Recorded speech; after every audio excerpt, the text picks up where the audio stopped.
এই যুব সমাজ যেন আগামী দিনে এই রাষ্ট্রটাকে সুন্দরভাবে মেরামত করতে না পারে, বিভিন্ন ধরনের এই নেশার মাধ্যমে যুব সমাজটাকে ধ্বংস করে দেওয়ার চেষ্টা করছে। এটা থেকে বাঁচবার একটা উপায়, ওই বাচ্চা ছেলেটাকে শিখাইতে হবে কোনটাকে ইসলাম রায় দেয়, কোনটাকে ইসলাম রায় দেয় না, ইসলামে কোনটা নিষেধ, ইসলামে কোনটাকে করতে নিষেধ করেছে, ওই ছোটবেলায় তার কানের মধ্যে শিখাই দিতে হবে।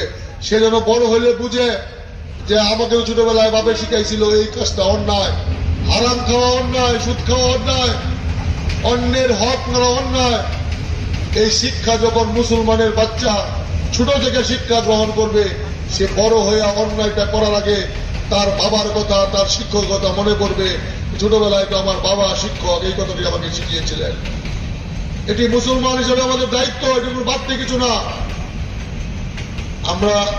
আমরা মনে করি আমরা যত ইসলামী সম্মেলন করি, যত বড় বড় হুজুরদেরকে এনে বলাই, আমি যদি আমার সন্তানের প্রতি দায়িত্বটা পালন না করি, আমি যদি আমার সন্তানকে মাদ্রাসা শিক্ষায় শিক্ষিত করতে না চাই, মনে করি, এবং মাদ্রাসা শিক্ষায় শিক্ষিত করবেন অনেক বড় বড় অফিসার এখন হচ্ছে, কাজে আমরা মনে করি ইসলামকে প্রতিষ্ঠা করার জন্য এটি আমাদের জরুরি কাজ। এটা আমার ছোট্ট জ্ঞানের, আমার নিজের উপলব্ধি থেকে আমার আপনাদেরকে বলা। আপনার অনেকে হয়তো আমার চেয়ে ভালো জানেন। আমি মুসলমান হিসাবে আমাদের শেষ ঠিকানা গুরুস্থান এই শিক্ষাগুলা। আপনি যেই হন আর আমি যেই হই, এইখান থেকে যাওয়ার পথে বাড়ি ফিরতে পারবো কিনা আমরা জানি না, কিন্তু শিক্ষাটা কিন্তু অনেক গুরুত্বপূর্ণ। জন্মের একটা সময় আভাস থাকে, 8 মাস 9 মাস পরে শিশুটা আসতেছে বা এই 5 ঘন্টা পরে আসবে, মৃত্যুর কিন্তু কোনো লক্ষণ থাকে না। আল্লাহ মাঝে মাঝে একদম সুস্থ লোককে নিয়ে যায় আমাদেরকে বোঝানোর জন্য, যে তুই মনে করতেছস যে তুই বুড়া হইলে মসজিদে যাইবি, এটা জোয়ান ছেলে মারা গেল, হয়তো বুড়া হওয়ার সময়ই পাইল না। আমার মনে হয় যে আমরা সবাই একটাই পথ, ইসলামের পথে চলা। আর একটা রাজনৈতিক বিষয়ে আপনাদেরকে হুজুর বলবে, আমিও বলছি, এই মাস 3-4 আগেও আপনি এবার এই বছর এই শীতে, এটা ইসলামী সম্মেলনের সিজন বলা হয় বা সময় বলা হয়, বৃষ্টি আবহাওয়া যেন থাকে না, শুকনো আবহাওয়া, ধান কাটা শেষ হয়, গ্রামের মানুষেও একটু সময় পায়।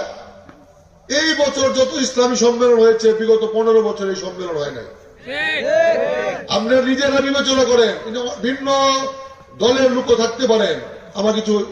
আমার প্রশ্নটা হলো, মুসলমানের দেশে 15 বছর ইসলামী সম্মেলন করার ক্ষেত্রে নিষেধ ছিল কেন?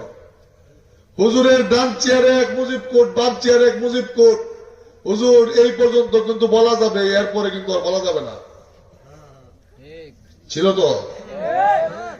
আপনারা দেখেছেন 13 সালের 5ই মে এই মুসলমানের দেশে রাত্রেবেলায় লাইট বন্ধ করে সার্চ লাইটের নামে মতিঝিল শাপলা চত্বরে শত শত হাফেজ ছেলেদেরকে মেরে লাশ গুম করে দেওয়া হয়েছে।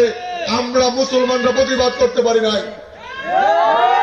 সন্তান হারা পিতামাতা লাশ চাইতে গেলে বলেছে তোমাদেরকে জঙ্গি আর রাজাকার মামলায় কোর্টে চালান করে দিব।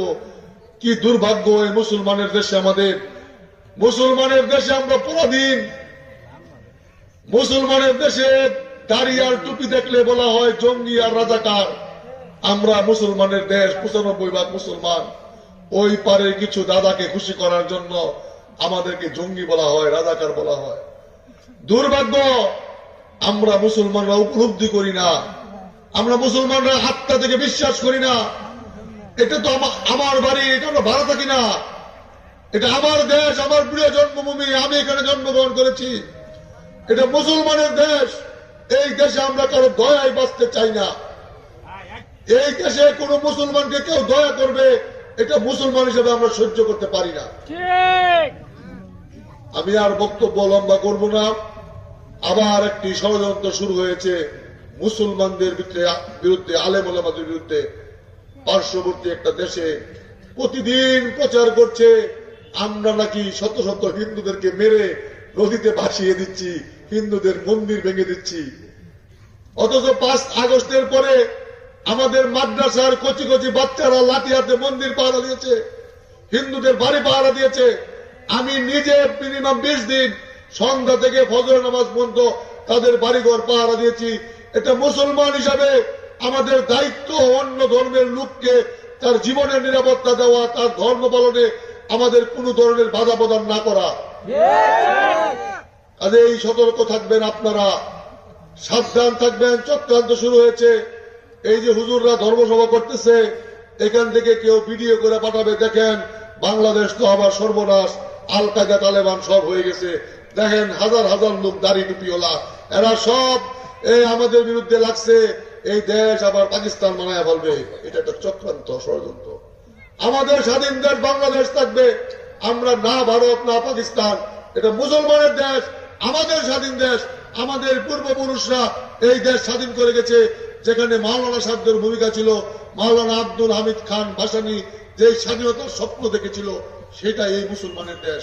কাজে আপনারা অনেক মুরব্বী আছেন, সতর্ক থাকবেন, আমরাও আপনাদের পাশে থাকবো। মসজিদ নিয়ে একটি কথা হয়েছে, আমি এখানে যারা মসজিদের দায়িত্বে আছেন, আমি মসজিদের অনুদানটা মুখ দিয়ে বলতে চাচ্ছি না। আপনারা যেদিন আমাকে দাওয়াত দিবেন, আমি যে কোনো শুক্রবার বা যে কোনো দিন আপনাদের নামাজ পড়ে যেই জায়গাটায় সাহায্য করলে আপনাদের সবচেয়ে বেশি বড় উপকার হবে, আমি ঠিক সেই জায়গাটায় আমার সামর্থ্যের মধ্যে সর্বোচ্চ সহযোগিতা করব। আমার যতটুকু সামর্থ্য এর থেকে বেশি করার চেষ্টা করব। আপনাদের কথা দিয়ে গেলাম, আপনাদের কষ্ট দিয়ে গেলাম, আমার জন্য দোয়া করবেন। আল্লাহ যেন আমাকে হেফাজত করে আপনাদের খেদমত করার, আপনাদেরকে সদরের সন্তান, সদরের ছেলে হিসাবে আপনাদেরকে পাহারা দেওয়ার জন্য আল্লাহ আমার সহায় হন। আমিও আপনাদের দোয়া করি, আল্লাহ রাব্বুল আলামিন যেন আমাদের সকলকেই এই ইসলামী সম্মেলনের মাধ্যমে হেদায়েত হওয়ার রাস্তা করে দেন। সকলকে ধন্যবাদ। আসসালামু আলাইকুম ওয়া রাহমাতুল্লাহি ওয়া বারাকাতুহু।